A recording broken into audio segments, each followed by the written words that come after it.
ఏమయ్యా జగన్ రెడ్డి, పార్టీ పెట్టిన దగ్గర నుంచి నువ్వేమేమి కొట్టేశావో ఒకసారి మాట్లాడుకుందాం. అంటే ఈరోజు నిన్ను ఫర్నిచర్ దొంగ అని చెప్పేసి ఈరోజు పాపం ప్రజలు గుర్తుపడుతున్నారు. కాదు నువ్వు ఫస్ట్ నుంచి అన్నీ కొట్టేస్తూనే ఉన్నావు. దాని తాలూకా నువ్వు జైలు శిక్ష కూడా అనుభవించావు. అవి కాకుండా ఇంకేం కొట్టేసావు ఒకసారి మనం పూర్తిగా వివరంగా మాట్లాడుకుందాం. పార్టీ పేరునేమో శివకుమార్ అనే వ్యక్తి దగ్గర నుంచి కొట్టేశావు. అదేవిధంగా నీ పార్టీ యొక్క క్యాడర్నేమో కాంగ్రెస్ పార్టీ దగ్గర నుంచి కొట్టేశావు. ఆఖరికి నువ్వు నీ భార్య తాడేపల్లిలో ఉంటున్న కొంపని కృష్ణ గారి తమ్ముడైన ఆదిశేషగిరిరావు గారి దగ్గర నుంచి కొట్టేశావు. దాంట్లో ఉండే ఫర్నిచర్ని రాష్ట్ర ప్రభుత్వం దగ్గర నుంచి కొట్టేశావు.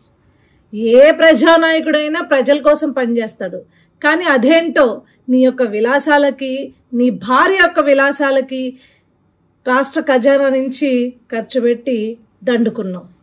ఈరోజు దాన్ని అధికారపక్ష నాయకులు కావచ్చు, అధికారపక్ష కార్యకర్తలు కావచ్చు, ప్రజలు కావచ్చు గుర్తుపట్టి, ఏమయ్యా నువ్వు సెటప్ వేసుకుని ఇంట్లో నుంచి పరిపాలించావా, కనీసం సచివాలయం కూడా వెళ్ళలేదా, ఆ సెటప్ కూడా ఇంట్లోదా అని చెప్పేసి గుర్తుపెట్టి నిన్ను ప్రశ్నిస్తుంటే, ఒరే నువ్వు ఫర్నిచర్ దొంగవా అని ప్రశ్నిస్తుంటే, ఈరోజు నీ ఎమ్మెల్సీని బయటికి పంపించి లేదు మీరు ఆ ఫర్నిచర్కి కాస్ట్ కట్టండి, మేము పే చేసేస్తాము అని చెప్పేసి 15వ తారీఖున, అంటే 13వ తారీఖు 14వ తారీఖు నుంచి ప్రజలందరూ అడుగుతుంటుంటే, ఏవయ్యా ఫర్నిచర్ దొంగవా నువ్వు అని చెప్పేసి నీ పైన వేలెత్తి చూపుతుంటే 15వ తారీఖున నీ ఎమ్మెల్సీని పంపించి లేదు మేము డబ్బులు కట్టేస్తా అంటావా?